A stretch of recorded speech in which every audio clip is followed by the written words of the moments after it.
Hello everyone, I'm Salwa Zghebi, based at the Centre of Primary Care at the University of Manchester.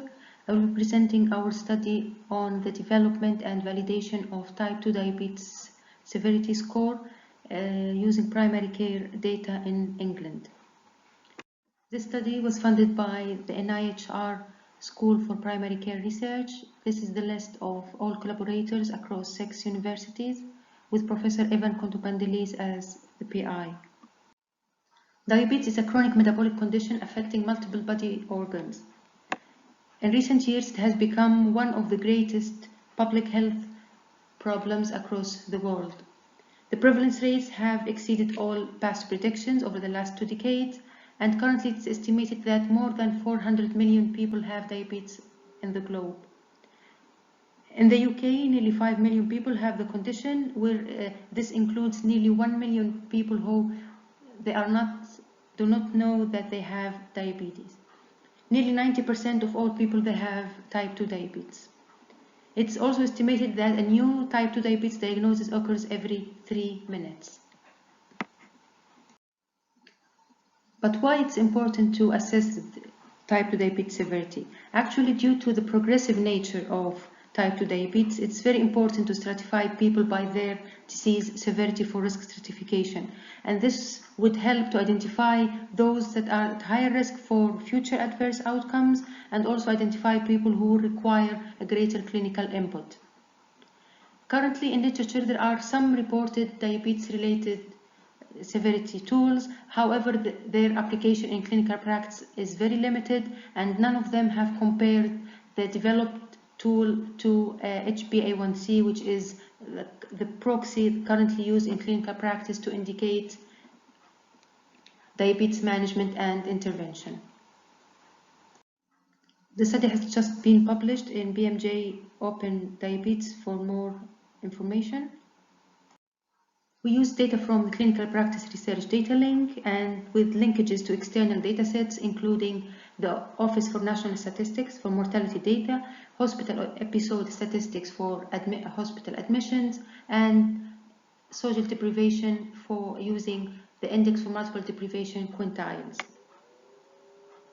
We identified people who were diagnosed with type 2 diabetes between March 2007 and 2017, who were aged 35 years and registered with general practice in England, and restricted to England because the linkage to external datasets is only available for a subset of English practices.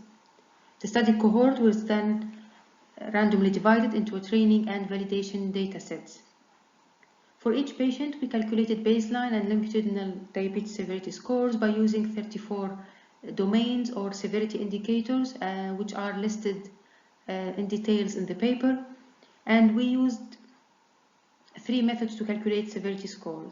The first simple count score was calculated as the total of all severity domains, where each of them was assigned a weight of 1.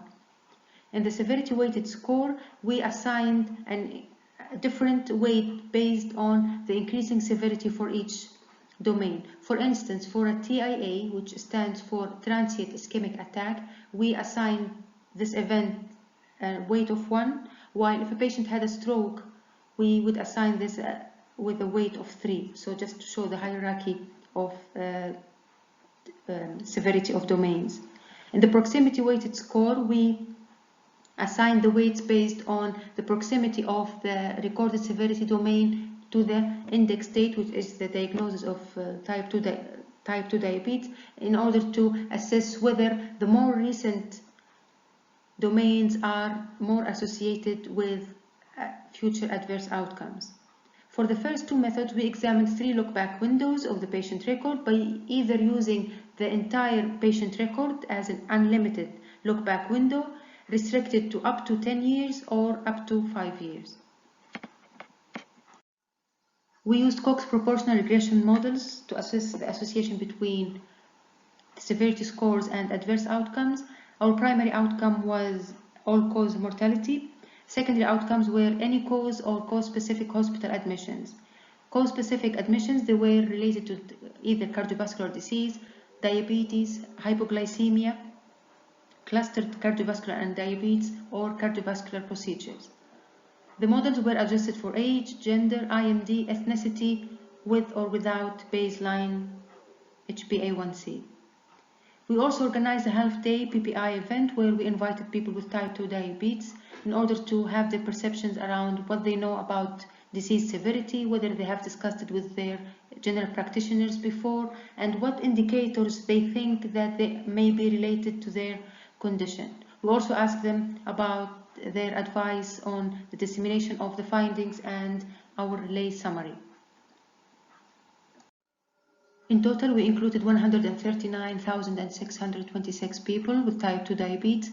Their mean age was 63 years, 45% they were women, 18% were from most deprived areas, and they were registered with 400 practices. In the fully adjusted models, we found that for each 1 unit increase in the score, it was associated with increased risks for all-cause mortality by 14%, any hospitalization by 9%, cardiovascular admissions by 45%, cardiovascular procedures by 33%, hypoglycemia admissions by 15%, clustered cardiovascular or diabetes admissions by 14%, and diabetes hospitalization by 10%. It's important to note that the diabetes-related hospitalization didn't include any hypoglycemia events. We also found that the score had high predictive value than HbA1c for all outcomes. Kaplan-Meier survival curves show that those at severity score of 0, which means that they had no severity domains at baseline, which are represented by the solid dark blue line, they had much better survival than those who had a severity score of more than 5 that are represented by the dashed light purple line, and the separation between all the curves based on the increasing severity. Similar Kaplan-Meier plots are available in the paper for all outcomes, so here we just present the all-cause mortality and diabetes-related admission, which show the same trend. We found that the predictive value of this simple count score didn't vary much from the severity score method. The PPI participants, they agreed on the importance of assessing disease severity, while their perceptions around severity indicators, it varied among them, where some of them, for example, they didn't know that declined renal function can be related to their diabetes. They also advised around some dissemination approaches of the study findings through general practices or diabetes centers. In summary, our new validated score showed that higher levels of type 2 diabetes severity was associated with significantly increased risks for hospitalization and mortality. The score had higher predictive value than HbA1c for all outcomes. This new score can help practitioners to provide more individualized patient care and can also inform future research into assessing the severity of other clinical conditions that are primarily managed in primary care settings using routinely collected data. Before we can fully report on the clinical utility and implications of our score, an external validation in an independent population is needed, while with the testing of its implementation in primary care system. Thank you for listening. If you have any comments, please add them to the feedback section, and more information can be found in the paper. Thank you.